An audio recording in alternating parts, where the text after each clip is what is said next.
You want to take kids, let's say boys, the more competitive and aggressive boys, just for this example, you want to take them and you want to socialize them intensely so that they take that aggressive competitive impulse and they're capable of manifesting it inside a social structure like a game so that it's of benefit to everyone. And you can do that. It's not a problem. You know, you teach an aggressive kid that it's beneath his dignity to bully someone weaker. So you can attach that right to the competitiveness. It's like, you're a loser. You bully someone weaker than you, you're a loser. That's pathetic. Yes. It's like it speaks right to that competitive drive. It says, well, I don't want to be a loser. Tenets of martial arts are so critical. I mean, that's one of the major tenets of martial arts. You know, it is a huge part of what's taught in traditional martial arts academies. There's a very clear way of behaving, and you're never supposed to do anything remotely like bullying. Right. And you're supposed to have because it's a misuse of your power. Exactly. And you're supposed to have extreme reverence for the people who taught you. I mean, your master. You literally call them a master. Right. You know, in almost all martial arts, they're referred right. to And so that's another. Like well, so that's another thing that's really interesting about a functional hierarchy. Is like, because the leftist critics look at a hierarchy and they think every position is up looking down, right? But what you're saying, what you're pointing out is, no, in a functional hierarchy, there's plenty of respect going up, right? Yes. So it's not just power. It's like it's power. It's authority and subordination at the same time, voluntary subordination, because you should be properly subordinate to the people who are better at what you're doing. Yes. And in a functional organization, that happens naturally. And the other thing that happens too, and the radical leftists never take this into account as far as I'm concerned, is that one of the things I've learned about people who've run successful organizations, whether they're academic or business, is that they really love mentoring young people. It's an intrinsic pleasure, because you think, well, for the evil capitalist, it's winner take all and to hell with everyone else, and that's an unbelievably cynical view of human nature. It only really applies to people who are genuinely psychopathic, and they're very rare. And so most of the people I know that have been hyper successful are absolutely thrilled if they can find a young person, and they don't care, generally speaking, about sex or creed or color or any of that crap. They care about competence. They want to find a competent young person who's got a lot of possibility. The SEAL types, and I've met a number of people like that. They're capable of breaking rules, let's say, or maybe even inclined to break them. But I also think that this is part of the reason that I'm an admirer of Carl Jung, because Jung makes it very clear that, see, he was very interested in the barriers to enlightenment.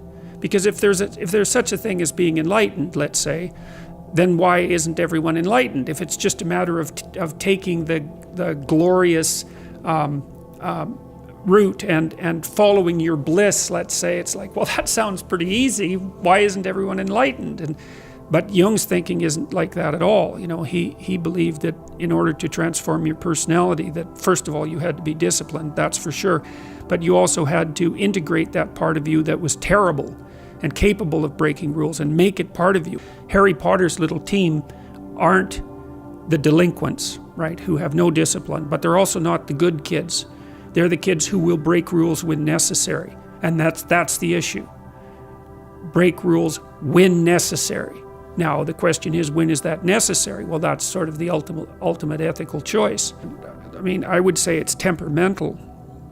People differ tremendously in their temperaments, and to think that there's a warrior temperament is a perfectly reasonable thing to think. I mean, there's been whole cultures, many cultures, who are devoted to fostering that warrior mentality, where if you weren't like that, you were the outlier.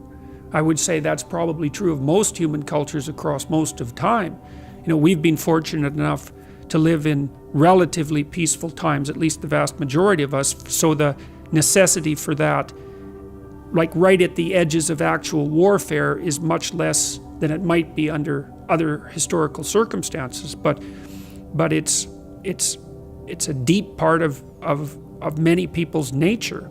And so the question is, what do you do with that, right? And I mean, one alternative potentially is criminal behavior. And the fact that so many people like watching movies about bad guys, is an indication of how attractive that is to people. And I think the reason for that is that, well, Nietzsche observed at one point that most of what people regard as morality is just cowardice. And what he meant by that was that people don't do bad things not because they're good, but because they're afraid to do the bad things.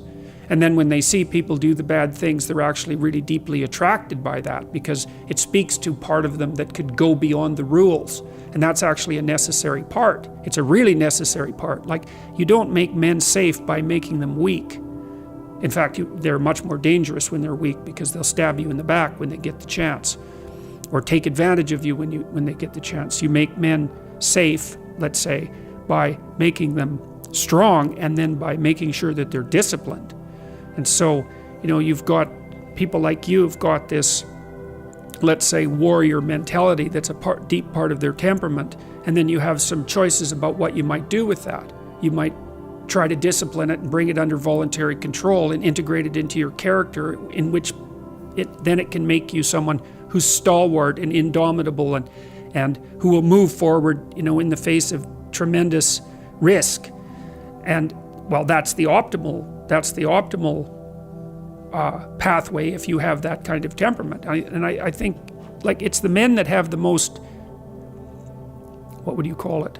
It's not aggressive exactly, but we'll leave it at that. Aggressive and fearless temperaments that can be the best men. But it's like having a very powerful dog. You better discipline it, because otherwise it's going to be a monster. And again, in the Harry Potter stories, you see he's touched by evil, right? He actually has a soul fragment that's embedded within him that's as black as anything can possibly be. That's why he can talk to snakes.